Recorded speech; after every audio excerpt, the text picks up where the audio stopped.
বাংলাদেশের প্রাক্তন প্রধানমন্ত্রী শেখ হাসিনা দিল্লিতে foreign correspondence club of south এশিয়ার মঞ্চ থেকে দীর্ঘদিন পর প্রকাশ্যে মুখ খুললেন। It's a great honor for me to be with you. Thank you, and thank you for everybody who present here or who are listening.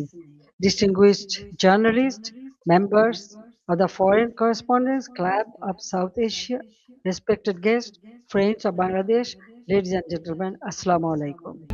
ভারতে নির্বাসিত অবস্থায় থাকা এই নেত্রী তার বক্তব্যে 2024 সালের জুলাই আগস্ট আন্দোলন, মোহাম্মদ ইউনূসের নেতৃত্বাধীন অন্তর্বর্তী সরকার এবং বাংলাদেশের বর্তমান অর্থনৈতিক ও রাজনৈতিক পরিস্থিতি নিয়ে একের পর এক বিস্ফোরক অভিযোগ তোলেন। আজকের রিপোর্টে থাকছে তার গোটা বক্তব্যের বিস্তারিত বিশ্লেষণ।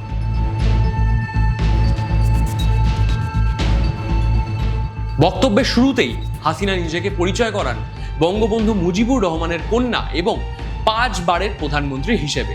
তিনি শ্রদ্ধা জানান মুক্তিযুদ্ধের 30 লক্ষ শহীদের প্রতি এবং স্মরণ করেন 1975 সালের 15ই আগস্ট নিজের পরিবারের সদস্যদের হত্যার ঘটনা নিয়েও।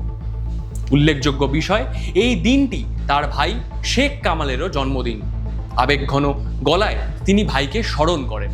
তারপরই তিনি সরাসরি চলে যান মূল প্রসঙ্গে, গত 2 বছরে বাংলাদেশ যা প্রত্যক্ষ করেছে তার বর্ণনায়।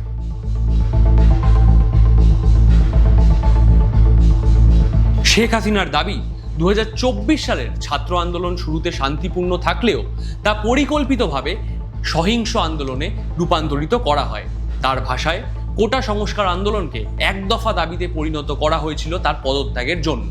তিনি উল্লেখ করেন নিজে ছাত্রদের সঙ্গে গণভবনে সংলাপে বসেছিলেন এবং 3 মন্ত্রীও আলোচনা চালিয়েছিলেন। হাসিনা অভিযোগ করেন মোহাম্মদ ইউনূস নিজেই স্বীকার করেছিলেন যে এই আন্দোলন ছিল একটি সুপরিকল্পিত এবং নেতৃত্বাধীন প্রক্রিয়া। তার মতে 15ই জুলাই থেকে আন্দোলনের চরিত্র বদলে যায়। শুরু হয় অগ্নিসংযোগ, লুটপাট ও হত্যা। তিনি একের পর এক সরকারি স্থাপনার নাম উল্লেখ করেন যেগুলিতে হামলা হয়েছিল বলে তার দাবি। Bangladesh television, metro rail station, স্বাস্থ্য অধিদপ্তর, জাতীয় ডেটা সেন্টার এবং একাধিক হাসপাতাল ও কারাগার, আওয়ামী লীগের কার্যালয়ও ভাঙচুরের শিকার হয়েছিল বলে তিনি জানান। সবচেয়ে উদ্বেগজনক দাবি ছিল আইন শৃঙ্খলা বাহিনীর ওপর হামলা নিয়ে। হাসিনার অভিযোগ, প্রায় 450 থানায় হামলা হয় এবং নিহত পুলিশ সদস্যের সংখ্যা 3000 ছাড়িয়ে যায় বলে তার দাবি।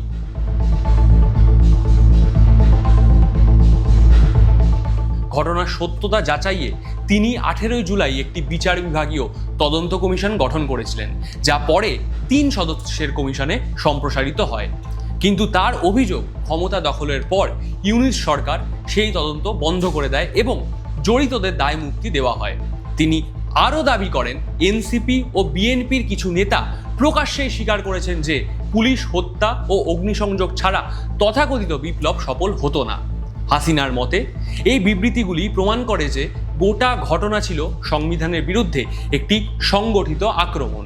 5 আগস্টের পরও নিপীড়ন থামেনি বলে তার দাবি। তার হিসেবে গত 2 বছরে অন্তত 10,000 মানুষ নিহত বা নিখোঁজ হয়েছেন এবং প্রায় 6.5 লক্ষ মানুষ গ্রেপ্তার হয়েছেন। প্রায় 3,500 মামলায় 4.5 লক্ষেরও বেশি নেতাকর্মীকে অভিযুক্ত করা হয়েছে এবং তার নিজের বিরুদ্ধে 600-র বেশি মামলা রয়েছে। তিনি ধানমন্ডি 32-এ বঙ্গবন্ধু স্মৃতি জাদুঘর ভাঙচুরের প্রসঙ্গ তোলেন এবং অভিযোগ করেন মুক্তিযুদ্ধের ইতিহাস মুছে ফেলার একটি সচেতন প্রচেষ্টা চলছে। হাসিনা তার বক্তব্যে স্পষ্ট করে বলেছেন, চলতি বছরের ফেব্রুয়ারিতে অনুষ্ঠিত নির্বাচনের মাধ্যমে বিএনপি ক্ষমতায় এলেও নির্বাচনকে তিনি সাজানো বলে দাবি করেন। দেশের পরিস্থিতিতে কোনো বাস্তব পরিবর্তন আসেনি। ভয়, সন্ত্রাস, হতাশা, অর্থনৈতিক সংকট ও নিরাপত্তাহীনতা এখনো বাংলাদেশকে গ্রাস করে রেখেছে বলে তার দাবি।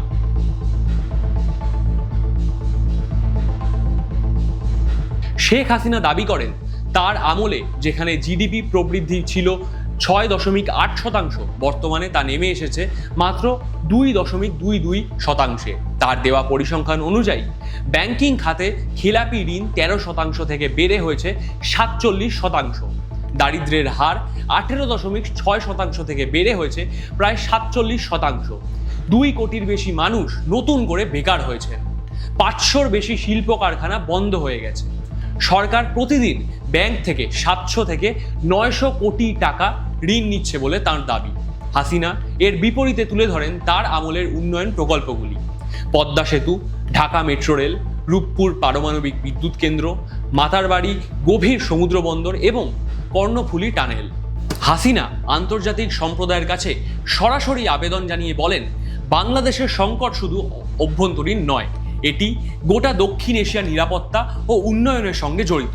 তিনি স্পষ্ট কিছু দাবি তুলে ধরেন: আওয়ামী লীগের ওপর থেকে নিষেধাজ্ঞা প্রত্যাহার, রাজনৈতিক বন্দীদের মুক্তি, মিথ্যা মামলা প্রত্যাহার, সংবাদ মাধ্যমের স্বাধীনতা এবং বিচার বিভাগের স্বাধীনতা নিশ্চিত করা। তার কথায় এই দাবিগুলি কোনো একটি দলের জন্য নয়, বরং বাংলাদেশকে বাঁচানোর জন্য খুবই প্রয়োজনীয়। শেখ হাসিনা বলেন, তার বিরুদ্ধে গ্রেপ্তারি পরোয়ানা থাকতে পারে, তাকে জেলে যেতে হতে পারে, জেনেও তিনি দেশে ফিরবেন।